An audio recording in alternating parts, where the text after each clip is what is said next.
नमस्ते फ्रेंड्स। अब हम प्रोबेबिलिटी थ्योरी का रिव्यू करेंगे। तो सबसे पहले हम बेसिक्स ऑफ प्रोबेबिलिटी से शुरुआत करते हैं। प्रोबेबिलिटी थ्योरी एक बहुत ही इम्पोर्टेंट सब्जेक्ट है जो कि मशीन लर्निंग को हमें समझने में मदद करता है। हम इसे कई बार कहते हैं कि हमारे मशीन लर्निंग का फाउंडेशनल कोर्स भी है। तो फॉर एग्जांपल अगर जब हम नाइव बेस क्लासिफायर पढ़ेंगे तो हम पाएंगे कि नाइव बेस कुछ नहीं है, बेस रूल पे डिपेंडेंट है, तो उसमें प्रोबेबिलिटी थ्योरी का इस्तेमाल आता है। काफ़ी सारे और प्रोबेबिलिटी थ्योरी क्यों हेल्पफुल है? क्योंकि प्रोबेबिलिटी थ्योरी एक मैथमेटिकल फ्रेमवर्क प्रोवाइड करता है किस चीज़ को, जहाँ पर भी अनसर्टेनिटी होती है। तो हम बहुत सारे एक्सपेरिमेंट्स करते हैं लाइफ में, बहुत सारे सिनेरियोज देखते हैं और हम पाते हैं कि there are sort of lots of uncertainties. Probability theory उन सभी को एक मैथमेटिकल फ्रेमवर्क प्रोवाइड करता है जिससे हमें थ्योरीज बनाना और मेथड्स बनाना, डेवलप करना बहुत आसान हो जाता है। तो जैसे कि अब एक एग्जाम्पल आप मेरी स्क्रीन पर देख रहे हैं, तो हम यहाँ पर क्या कर रहे हैं, हम एक क्लासिफिकेशन का टास्क करना चाहते हैं और क्लासिफिकेशन में हमारे पास कुछ इमेजेस हैं जिनको हम क्लासीफाई कर रहे हैं और हम कह रहे हैं कि हमारा टास्क जो है वो 3 क्लास क्लासिफिकेशन का है। तो अगर आप देखेंगे आउटपुट, तो हमें यहाँ पर ये क्लास 1 है, ये क्लास 2 है और ये क्लास 3 है। इस तरह का 3 क्लास क्लासिफिकेशन, ये हमने एक मॉडल बनाया। फिर हमने, तो अब हम क्या करेंगे, एक ट्रेंड मॉडल है मेरे पास जो मशीन लर्निंग का मेथड से ट्रेन किया हुआ है। तो एक हमारे पास मशीन लर्निंग का ट्रेंड मॉडल है जो यहाँ पर है। अब हमने इसको एक टेस्ट इमेज इनपुट दी जो कि हमने ये दिया और हम ये चाहते हैं कि वो हमारा मॉडल जो है वो ये प्रिडिक्ट करे कि ये डॉग है, ये क्लास 1 को बिलोंग करता है, क्लास 2 को या क्लास 3 को। तो जब ट्रेंड मॉडल से आउटपुट बाहर जाएगा तो वो हमें तीनों पे कुछ ना कुछ आउटपुट देता है। लेकिन वो हमें देता क्या है? वो हमें प्रोबेबिलिटीज़ देता है। तो जैसे उसने कहा कि भई ये जो टेस्ट इमेज है इसकी डॉग की क्लास को बिलॉन्ग करने की या क्लास 0 को बिलॉन्ग करने की, अगर इसको हमने कहा था क्लास 0, क्लास 1 और क्लास 2, तो वो कह रहा है कि क्लास 0 को बिलॉन्ग करने की प्रोबेबिलिटी 0.72 है, क्लास 1 को बिलोंग करने की 0.15 और क्लास 2 को बिलोंग करने की 0.13। तो जनरली हम क्लासिफिकेशन में इस तरीके से प्रोबेबिलिटी लेते हैं और अब हम ये कहते हैं कि जिसकी हाईएस्ट प्रोबेबिलिटी है हमारी इमेज उसी क्लास को बिलोंग करती है। तो यहाँ पर क्योंकि हाईएस्ट जो हमारी प्रोबेबिलिटी है वो क्लास 0 की आई, तो हम इसको अब इमेज को लेबल दे देंगे और हम कहेंगे कि डॉग की इमेज हमने देखी है। तो इस तरीके से प्रोबेबिलिटी थ्योरी का इस्तेमाल मशीन लर्निंग में बहुत एक्सटेंसिवली होता है। तो इस मॉड्यूल के लर्निंग ऑब्जेक्टिव्स क्या हैं? तो पहला तो यही कि हम आखिर प्रोबेबिलिटी थ्योरी पढ़ें क्यों? दूसरा, इसकी डेफिनेशन क्या है? एलिमेंट्स क्या होते हैं? एग्जाम्पल्स कुछ देखेंगे और फिर हम टाइप्स ऑफ इवेंट्स, हम इसमें बताएंगे कि कुछ इवेंट्स होते हैं, उनको types of events, axioms probability के हम पढ़ेंगे, total probability theorem, Bayes theorem और बर्नौली ट्रायल्स के बारे में हम इसमें इस मॉड्यूल में समझेंगे। तो सबसे पहले प्रोबेबिलिटी थ्योरी हम पढ़ते क्यों हैं? तो अब एक एग्जांपल समझिए कि सपोज कीजिए कि मैंने एक कॉइन को फ्लिप किया, तो आप जो 5 रुपए का सिक्का या 1 रुपए का या 2 रुपए का सिक्का आपने उछाला। अब उसमें एक तरफ हेड है और एक तरफ टेल है। अब कोई आपसे पूछे कि भई ये हेड पे लैंड करेगा या टेल पे, अनसर्टेन है। जब वो एक्सपेरिमेंट हो जाएगा, जब आपका कॉइन गिर जाएगा तब पता लगेगा कि उसमें हेड आया या टेल आया। ठीक है? लेकिन हम क्या किसी तरह कोई मैथमेटिकल फ्रेमवर्क बना सकते हैं जिसमें हम कहें कि इतने चांसेस हैं या इतनी प्रोबेबिलिटी है इसकी हेड आने की और इतनी है टेल आने की, जो कि हमें कुछ इंट्यूशन देगा कि क्या हो सकता है। तो फॉर एग्जांपल सपोज करिए कि कॉइन के दोनों तरफ ही टेल प्रिंटेड था, तो जब आप उससे पूछेंगे कि इसमें हेड आएगा या टेल आएगा, आपको पता है कि इसमें टेल ही आएगा। क्यों? क्योंकि probability of tail is equal to 1 और probability of head is equal to 0। अगर आपका फेयर कॉइन है तो हम कहेंगे भाई हाफ प्रोबेबिलिटी से फेयर कॉइन है, तो वो किसी के लिए भी बायस्ड नहीं है, ना हेड के लिए बायस्ड है ना टेल के लिए बायस्ड है। तो इसका मतलब जितनी भी बार हम एक्सपेरिमेंट करेंगे, आधी बार हो सकता है हेड आएगा, आधी बार टेल आएगा, तो हम कहेंगे फेयर कॉइन है, तो अब प्रोबेबिलिटी हो गई 0.5। तो अब हम इक्वल लाइकली है, कोई भी आ सकता है। इसी तरह एक दूसरा एग्जाम्पल हो सकता है कि हम कहीं बस स्टैंड पे खड़े हैं और हम ये पता करना चाहते हैं कि भई अब मुझे कितनी देर वेट करनी पड़ेगी इस बस के आने की। तो हम उसको अब प्रोबेबिलिटी थ्योरी के कॉन्टेक्स्ट से भी बता सकते हैं, जो कि हमें रफ़ एस्टिमेट या कुछ बताएगा। वो इन्फॉर्मेशन भी हमारे लिए वैल्यूएबल इन्फॉर्मेशन है।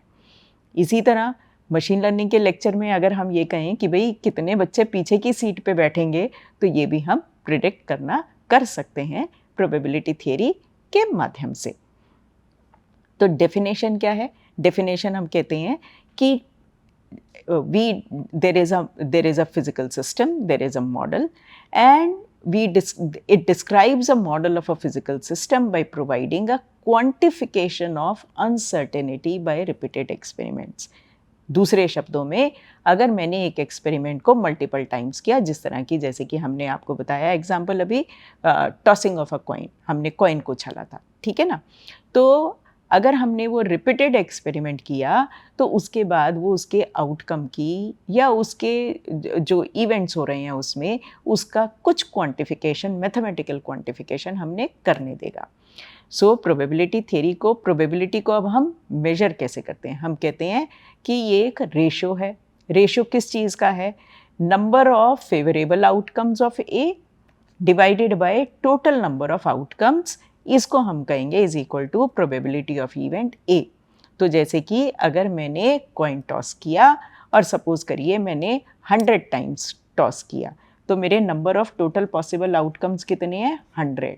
अब अगर मैं जानना चाहती हूँ what is the probability of head, और सपोज कीजिए कि जब मैंने टॉस किया तो मेरे 40 टाइम्स उसमें हेड आया, देन विल से 40/100। ठीक, तो ये प्रोबेबिलिटी हो गई हेड की। रेंज कितनी होती है प्रोबेबिलिटी की? हमेशा रेंज 0 से 1 के बीच में होती है। हम कहते हैं 0 का मतलब इम्पॉसिबल इवेंट, उसकी प्रोबेबिलिटी 0 है, इसका मतलब वो इम्पॉसिबल इवेंट है। तो जो जैसे कि मैंने एग्जांपल बनाया, मैंने कहा कि भाई मैंने तो कॉइन के एक्चुअली दोनों तरफ ही टेल थी, तो अब हेड आने की तो पॉसिबिलिटी ही नहीं है, तो वो इम्पॉसिबल इवेंट हो गया। तो that is an impossible event. और इम्पॉसिबल इवेंट की प्रोबेबिलिटी कितनी होगी? क्योंकि वो कभी अकर ही नहीं करेगा, तो probability will be equal to 0। Certain event की प्रोबेबिलिटी कितनी होगी? 1 होगी। ठीक, अब प्रोबेबिलिटी ऑफ टेल, अगर दोनों तरफ ही टेल प्रिंटेड है, विल बी इक्वल टू 1, क्योंकि वो तो होना ही है, चाहे हेड पे, चाहे इस तरफ गिरे या उस तरफ गिरे, उसमें टेल ही आना है। इसी तरह हम बात करते हैं इक्वली लाइकली इवेंट्स की। अगर मेरा फेयर कॉइन होगा और मैंने 100 बार टॉस किया, 100 बार में तो नहीं होगा, लेकिन अगर मैंने 10,000 टाइम्स टॉस किया, तो हम पाएंगे कि वो हो सकता है हाफ ऑफ द टाइम्स हम टेल पा रहे हैं और हाफ ऑफ द टाइम्स हम हेड पा रहे हैं। तो इक्वली लाइकली इवेंट में हम कहते हैं कि जितने भी पॉसिबल आउटकम्स हैं, उन सभी की प्रोबेबिलिटी बराबर है। तो अगर 2 आउटकम है हेड और टेल, तो इसका मतलब क्योंकि टोटल सम प्रोबेबिलिटी 1 ही हो सकता है, तो वो हाफ प्लस हाफ होगा।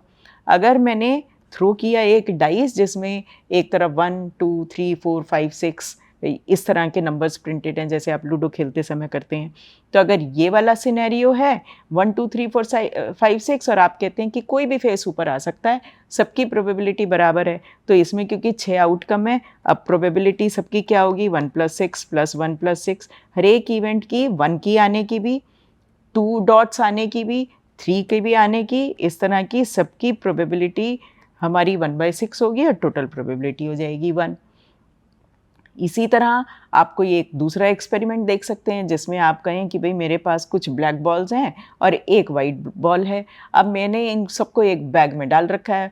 मैं अगर कंप्यूट करना चाहूँ what is the probability of picking a black ball, तो भाई मैं जब भी बॉल उठाऊंगी तो या तो वो ब्लैक होगी या वाइट होगी, लेकिन क्योंकि 5 बॉल्स उसमें ब्लैक हैं, so the probability of picking will be 5/6 of a black ball. इस तरीके से हम इसे समझ सकते हैं। अब एलिमेंट्स ऑफ प्रोबेबिलिटी क्या होते हैं, मतलब कि हम कैसे अपना पूरा सेटअप बनाते हैं, एक्सपेरिमेंट डिज़ाइन करते हैं या क्या करते हैं। तो पहला तो होगा एक एक्सपेरिमेंट, हम इसे रैंडम एक्सपेरिमेंट कहते हैं। एक्सपेरिमेंट में पर से रैंडम नहीं है, आउटकम अनसर्टेन है, ये समझने की बात है। एक्सपेरिमेंट तो आपने सेट कर रखा है, जो आपने बताया कि मैंने कॉइन टॉस करना है या मैंने डाइस को फेंकना है, तो वो एक्सपेरिमेंट सेट है, लेकिन उसका आउटकम अनसर्टेन है। हमें नहीं पता पहले कि आउटकम हेड आएगा या टेल आएगा, या आउटकम 1 नंबर आएगा, 2 आएगा, 3 आएगा, so on. So an experiment that has many outcomes in and in any of the trial, मतलब कि जब मैंने एक ट्रायल, हम कैसे कहेंगे, जब हमने एक बार वो एक्सपेरिमेंट किया, नेक्स्ट टाइम मैं करूँगी तो उसे कहेंगे second trial of the experiment. So an experiment that has many outcomes and in any trial of the experiment the outcomes are uncertain. अब उसमें क्या है, टॉसिंग अ कॉइन और थ्रोइंग अ डाइस, देख लिया। अब आउटकम्स को हम क्या कहते हैं, हम आउटकम्स को एलिमेंट्री इवेंट भी कहते हैं। तो जैसे कि अगर हमारा कॉइन टॉसिंग का एक्सपेरिमेंट है तो आउटकम मेरे हैं हेड और टेल, और इन आउटकम्स को हम एलिमेंट्री इवेंट भी कहेंगे। अब आता है एक सैंपल स्पेस, तो हम कहेंगे ये सैंपल स्पेस ओमेगा है, ठीक है, इसको हम बोलेंगे ओमेगा। इसको हम यूनिवर्सल सेट भी कहते हैं। तो इसमें क्या है कि जितने भी पॉसिबल आउटकम्स हैं वो सब इसके अंदर बैठे हैं। तो अगर मेरा कॉइन टॉसिंग का एक्सपेरिमेंट था तो मेरे पास हेड और टेल, 2 आउटकम या एलिमेंट्री इवेंट इसमें है। अगर मेरा थ्रोइंग अ डाइस है तो मेरे पास 1 2 3 4 5 6 ये 6 मेरे आउटकम हैं, और इनको हम कहेंगे एलिमेंट्री इवेंट्स।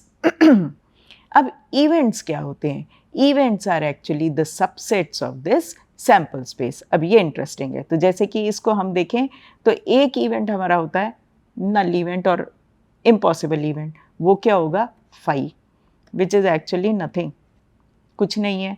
एक इवेंट है omega, because it's subsets of sample space. मैंने दोनों ही एंट्री ले ली। सैम्पल स्पेस क्या है मेरा? वो तो ये है। अब इसी के सबसेट्स बनाने हैं। एक ये हो चुका है, ठीक है। दूसरा इवेंट, तीसरा क्या होगा? Only head. चौथा क्या होगा? Only tail. So these are the possible events, ठीक है। अगर मैंने कॉइन को 2 बार टॉस किया तो हमारे इवेंट्स बदल जाएंगे, H H, H T, T H, T T and so on. इसी तरह इसके हम इवेंट्स इकट्ठे करेंगे ओमेगा के 1 2 3 4 5 6। आप कह सकते हैं कि द फेस दैट कम्स, जब आपने थ्रो किया तो कौन सा फेस आया? Even number. अब अगर इवन नंबर्स हैं तो मेरा इवेंट बन गया 2 4 6। अगर आपने कहा नहीं ऑड नंबर्स हैं तो मेरा इवेंट बन गया 1 3 6। आप कह सकते हैं नहीं less than equal to 2 is my event, तो इवेंट हो गया this. Greater than equal to 4, तो ये हो गया 4 5 6। इस तरीके से हम ढेरों इवेंट्स बनाते हैं। तो इवेंट्स कुछ नहीं होते, जो हमारा ओमेगा है इसके सबसेट्स होते हैं, और इसके अंदर जब सारे इवेंट्स हम इकट्ठे करते हैं तो इन इवेंट्स में हमारा इम्पॉसिबल इवेंट भी आता है और सर्टेन इवेंट जो कि ओमेगा होता है वो भी आता है। अब ऑड्स ऑफ एन इवेंट क्या होते हैं? Odds in favour of an event और ऑड्स अगेंस्ट एन इवेंट।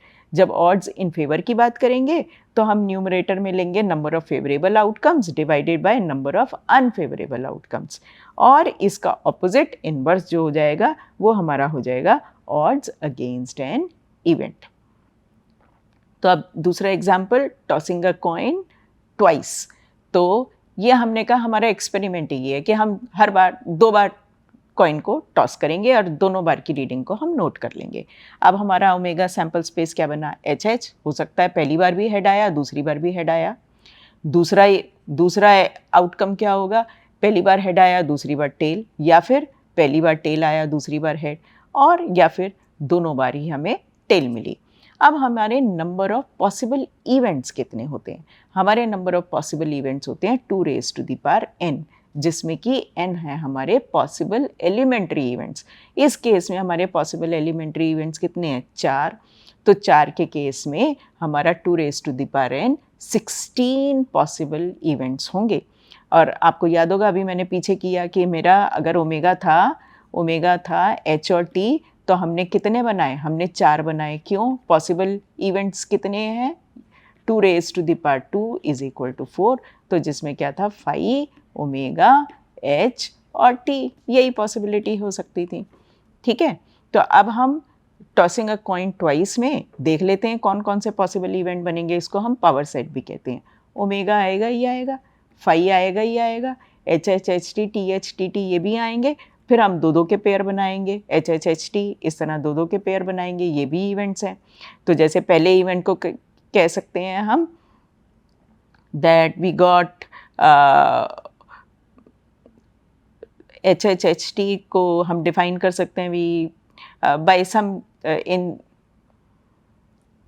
हाँ, तो जैसे कि अब हम इसको पावर सेट भी कहते हैं। तो अब हम इसको देखते हैं, तो ओमेगा आएगा, फाई आ गया हमारा, H H H T T H T T individual भी आ गए। अब हम दो दो के पेयर्स भी ले सकते हैं, तीन के पेयर्स लेंगे, और चौथा तो हमारा ऑल फोर पॉसिबिलिटीज़ हमारी ओमेगा में आ गई।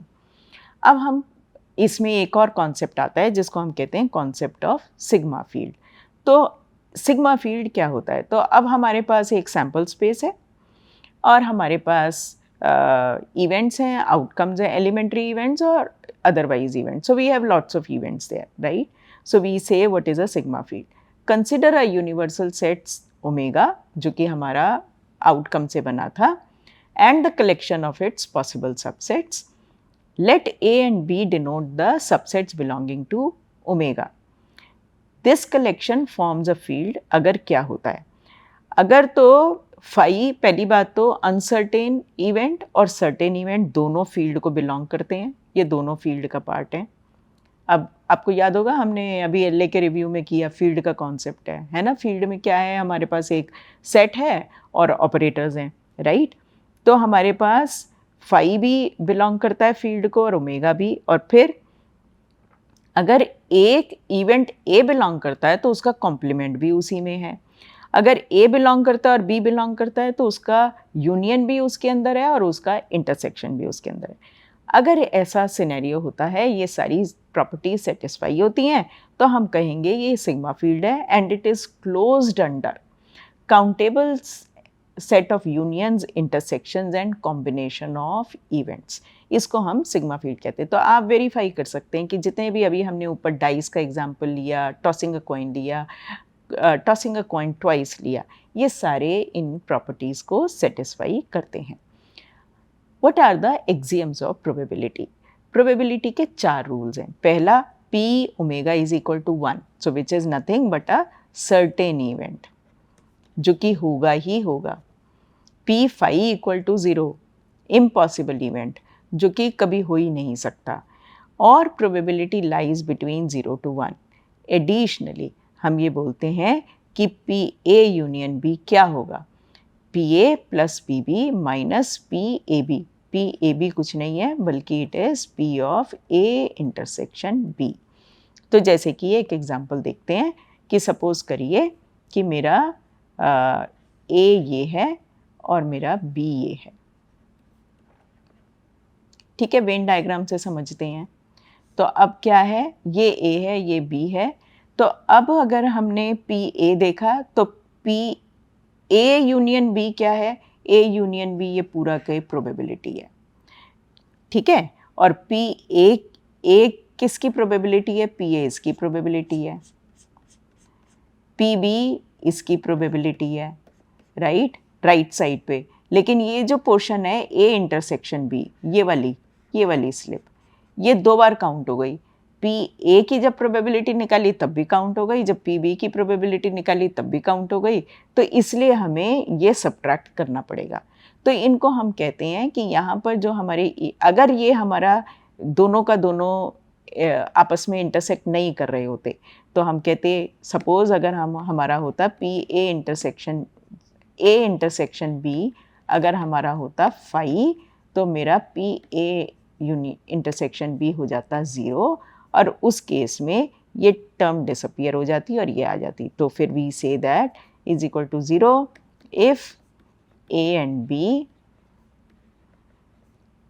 आर नॉट डिसजॉइंट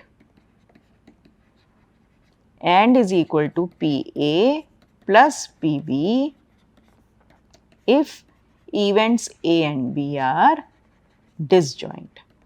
तो ये हमारा PA यूनियन B का प्रोबेबिलिटी आएगा। अब लॉज क्या हैं प्रोबेबिलिटी के? एडिशन लॉ, तो वो तो हमने अभी देख लिया पीछे, ये वाला, ठीक है ना? PA plus PB minus multiplication, so PA intersection B हम उसको लिख सकते हैं अगर वो दोनों हमारे इवेंट्स इंडिपेंडेंट है, मतलब कि occurrence of one is not impacting the occurrence of other, तो हम उसे कहते हैं पी। तो ये जनरली हम लिख देते हैं P A into P B, ठीक है। और हमारा है कॉम्प्लीमेंट लॉ, तो पी ए बार क्या होगा, पी ए बार, तो ए बार क्या है, ए कॉम्प्लीमेंट क्या है, ए कॉम्प्लीमेंट